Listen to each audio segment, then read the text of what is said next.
Hello, hello, hello, hello. I hope you all are doing good, doing good. Yes, sir. Yes, sir. Thank you so much for being a part of today's show. Very excited to have you all. I am going to be talking today on very important topics that will be of benefit to everyone. So please kindly like and subscribe.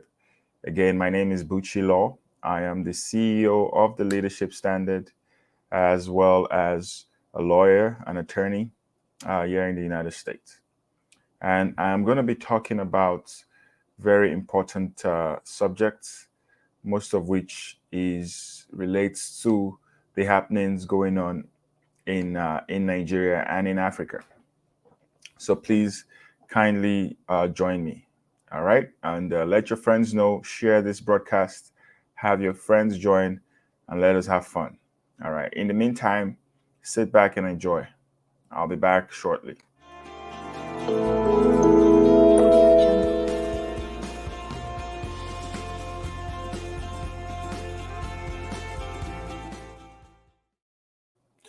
Alrighty. So let's go straight into it. I'm going to share my screen right now. And hopefully you all get to see what I'm talking about. Okay. So let's start with this one. Let's start with this particular situation. As you can see right here, this is Ganduje, the governor of Kano State. Yeah, Mr. Ganduje, the governor of Kano State, has transferred powers to the deputy. Let me see. I hope I'm sharing this. Yes, he has transferred power to his deputy as he visits Harvard for leadership course. Alrighty, so I'm going to start with this particular broadcast because I feel like, first of all, what does this man exactly know about leadership? His state is being riddled with so much terrorism. There's been killings upon killings in the states. Most people are being killed. People are being slaughtered like goats and cows in the states. And here he is going for leadership courses in Harvard University in America. You can see why people always say that African leaders are very clueless. African leaders are one of the most clueless people that you would ever meet in this entire life. They have no plan. They have no future. They have no goals for the people that they lead.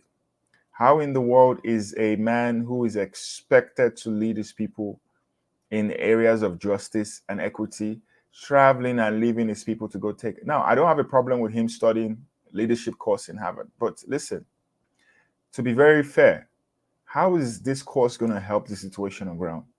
What is Harvard going to tell this man that he already doesn't know? This is more of a waste of taxpayers' money, if you ask me.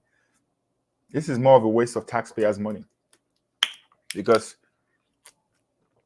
at the end of the day, there is nothing new that is, that is expected to learn that he already doesn't know, or he probably doesn't even have the capacity to change.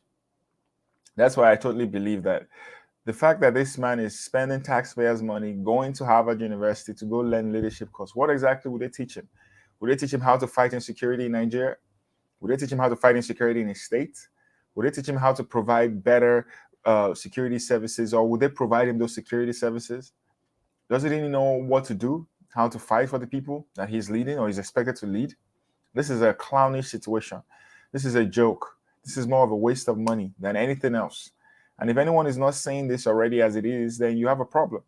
If you're supporting this sort of mediocrity and this sort of jokester who's traveling up and down the whole place trying to take leadership courses in abroad to say that, oh, I studied in Harvard, he's doing this for his own personal ambition.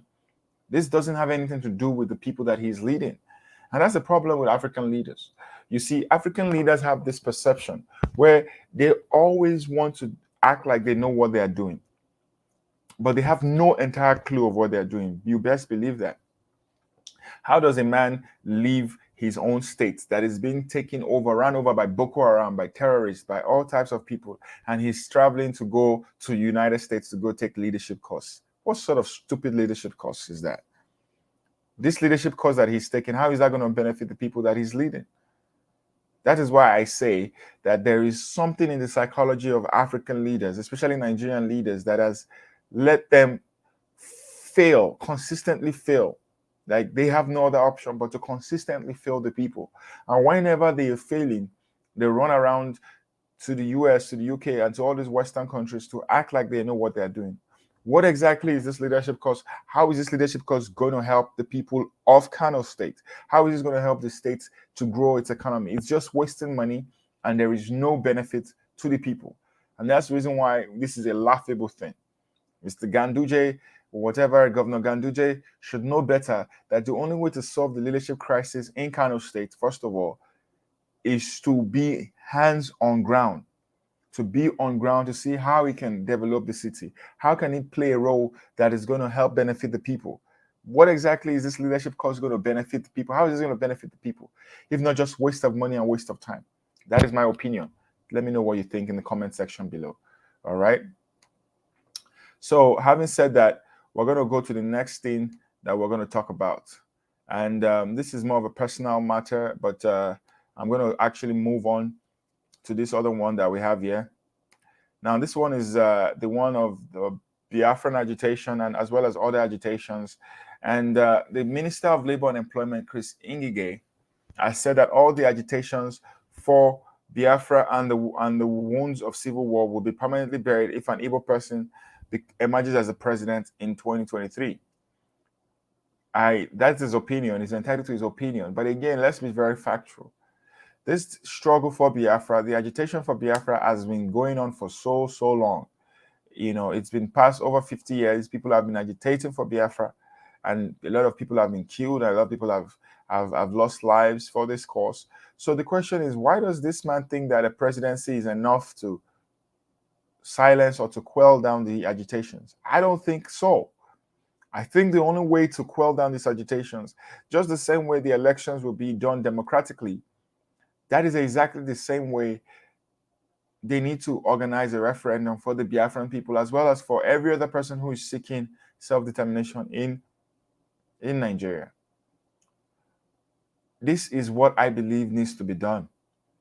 It doesn't make any practical sense why this man speaking for himself alone, because we really do know that he is not speaking for the Biafran people.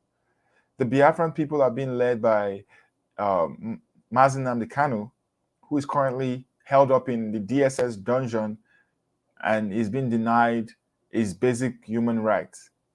He hasn't had any form of showers. He hasn't had any form of change of clothes. He doesn't sleep in the bed. He sleeps on the floor. He doesn't have any pillow. They are taking out his blood unjustly. And all of these things are happening in a democratic society led by the tyrant Muhammadu Buhari. So, point I'm trying to make in essence is this. Chris Ngige has his own opinion. The opinions of the people are that they need Biafra.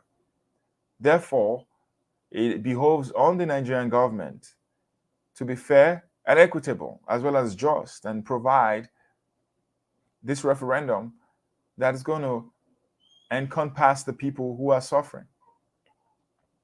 That is all the people are asking for. The people are asking for Biafra, and it is fair that only they should decide how they want that Biafra to be and how they want it to come about.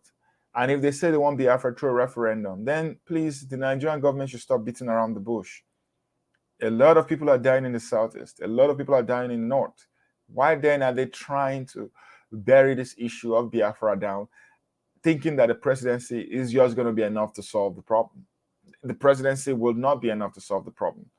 The problems have been lingering on for so long, and the only way they can be solved is through a referendum. A true referendum, just the same way the British did it, the same way the Scottish people did it, the same way the Irish are doing it, the same way people of other civilized nations are doing it. We must prove to other people that we are a country that respects law and order. We cannot continue to be like this. Please, let us tell ourselves the truth. So please, Mr. Ngige, please do not deceive yourself. The only way to solve this Biafran agitation is not through a presidency, but rather through a referendum. And that is just the crux of the matter. All right? So I'm going to be moving quick, really fast, because I believe that some of these things are quite laughable. But again, it is what it is in Nigeria. The Nigerian economy is saddled with so many bad things. And this is the next story. The next story, let's look at this one.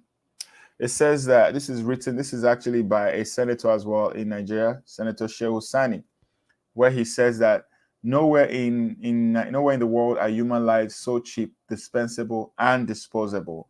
Senator Shehu Sani reacts to gruesome killing of 42 persons in Sokoto State. There is nowhere currently in the world, and prove me wrong, where the human life has been seen to be so cheap. If you want to see dead bodies littering the street, just travel to Nigeria and go to some of these places, and you would literally see dead bodies on the street.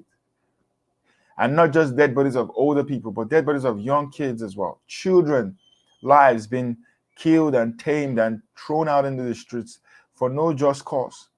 You will see those things happening in Nigeria. And everyone is closing a blind eye to it. The United States is closing a blind eye. The United Nations doesn't even care what's going on in Nigeria. As far as they're concerned, Black lives don't matter in Africa. Black lives matter maybe in the West, but Black lives don't matter in Africa. So that is just what I want to say. We have to talk about these things and we have to create a change as soon as possible. So having said that, I'm going to end today's broadcast so that I can go take care of the baby who's crying. That's my baby. So please join us more for more updates on what's happening. And also, please follow the Leadership Standard on all streaming platforms. We're on Facebook, we're on YouTube, we're on Twitter. We are also on Instagram on the Leadership Standard. Thank you all for being a part of us today. We really appreciate you. We really thank you for listening. And again, subscribe. We'll be coming out more often as this year progresses and into the new year. Thank you for everyone who has been a part of the Leadership Standard in the past few years. And we promise only to be consistent in ensuring that we speak for the rights of those who have been affected. Thank you, and God bless.